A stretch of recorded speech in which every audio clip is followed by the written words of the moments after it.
Okay, vi skal bevise arealformlerne. Vi arbejder med den vilkårlige trekant ABC, og vi kender disse tre arealformler.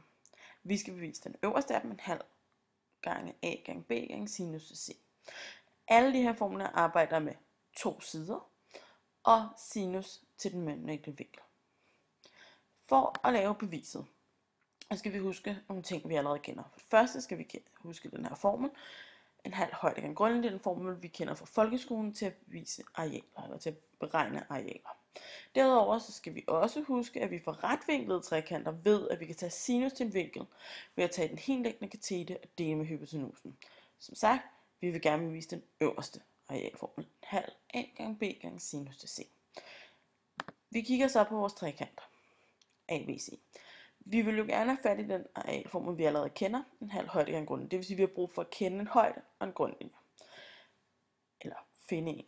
Så vi tegner højden fra B og ned på siden B, eller siden AC. Skæringspunktet kalder vi D, og selve højden kalder vi HB.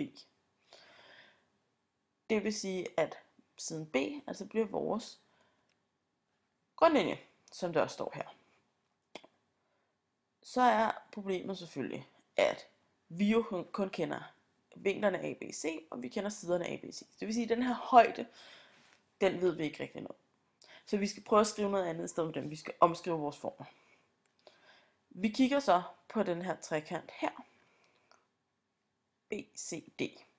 Den er retvinklet, fordi måden man laver højder på er, at den går ned i en ret vinkel på grundlinjen. Det vil sige, når vi har en retvinklet trekant, så kender vi jo, at sinus til en vinkel, og i det her tilfælde sinus til C, giver den helliggende katete. Det er altså højden fra B. Det er med hypotenusen, som her hedder A. Det vil sige, at vi får den her formel. Men vi vil gerne have HB til at stå for sig selv, så vi gør det, at vi ganger med A på begge sider. Så ser den sådan her ud. Det vil sige, at vi har nu, at HB er lige med A gange sinus til C.